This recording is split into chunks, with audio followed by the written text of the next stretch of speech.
എന്തുകൊണ്ട് Palestine first ടോപ്പിക്കായിട്ട് എടുത്തു, അല്ലെങ്കിൽ സംസാരിക്കാൻ പലസ്തീൻ എന്ന ടോപ്പിക് എടുത്തുന്നുള്ളത് ഒരു കൺസേൺ ഉണ്ട്. അവിടെ എന്തോ നടക്കുന്നു, മനുഷ്യന്മാരാണെന്നുള്ളൊരു അങ്ങനത്തെ ഒരു ബേസിക് പരിഗണന പോലും അവിടെ കാണിക്കണില്ല. അവിടെ ഓൾറെഡി ഓല ഗവൺമെൻറ് ഉണ്ടായിരുന്നു. ഓല ഗവൺമെൻറ്റിൽ ആദ്യം പറഞ്ഞതെന്ന് വെച്ച് കഴിഞ്ഞാൽ ഞങ്ങൾ സംസാരിച്ചിട്ട് തീർക്കാമെന്നുള്ളൊരു കൈൻഡ് ഓഫ് മൂവ്മെൻറ്റിലായിരുന്നു ഉണ്ടായത്. പറഞ്ഞ പോലെ തന്നെ ഇസ്ലാമിക് സ്റ്റേറ്റ്സ് ഒക്കെ ചെയ്യുന്ന പോലെ തന്നെ ഡയറക്റ്റ് വാർക്ക് ഇറങ്ങണമെങ്കിൽ സാഹചര്യങ്ങൾ നോക്കണം. ഇതിൽ ആദ്യം ഇനീഷ്യലി പറഞ്ഞത് എന്താണ്, സംസാരിച്ചിട്ട് നമുക്ക് ക്ലിയർ ചെയ്യാം ഈ പ്രശ്നങ്ങളൊക്കെയാണ്. ബട്ട് ഇതിങ്ങനെ ഇതേപോലെ തന്നെ യുദ്ധം ചെയ്ത ആൾക്കാർ മരിക്കുകയാണ്. അപ്പം അങ്ങനെ അവർ നിൽക്കുമ്പോൾ അങ്ങനെ ഉണ്ടായ ഒരു സംഘടനയാണ് ഹമാസ് എന്ന് പറയുന്നത്. ഹമാസാണ് പിന്നെ തിരിച്ച് ആയുധപരമായിട്ട് അല്ലെങ്കിൽ യുദ്ധമായിട്ട് കണ്ടിട്ട് ആക്രമിക്കുന്നത്. ബട്ട് സ്റ്റിൽ ഇത്രയും വലിയൊരു ക്രൈം നടത്തുന്ന ഇസ്രായേലിൽ ആരും ടെററിസ്റ്റ് ഒന്നും വിളിക്കുന്നത് ഹമാസിനാണ് ടെററിസം നടത്തുന്ന പറഞ്ഞിട്ട്.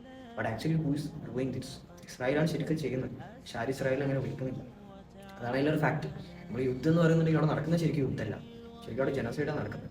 ഈവൻ ദോ സീസ് ഫയർ പ്രഖ്യാപിച്ചിട്ട് രണ്ടാമത് തിരിച്ച് അറ്റാക്ക് ചെയ്യുന്നത് ഇസ്രായേലാണ്. മനസ്സിലാക്കുന്നത് ഇപ്പോൾ നമുക്ക് ചെയ്യാൻ പറ്റിയൊരു കാര്യം എന്നുള്ളത് ഒന്ന് ഒബ്വിയസ്ലി ദുആ ചെയ്യുക എന്നുള്ളതാണ്. രണ്ട് എന്നുള്ളത് അവരെ പറ്റി സംസാരിക്കുക എന്നുള്ളതാണ് ഇപ്പം നമ്മൾ ചെയ്യുന്ന കാര്യം. അതായത് അങ്ങനെ ഒരു വിഷയം അവിടെ നടക്കുന്നുള്ളത് ഇപ്പം എല്ലാവരും മറന്നുകൊണ്ടിരിക്കുകയാണ്.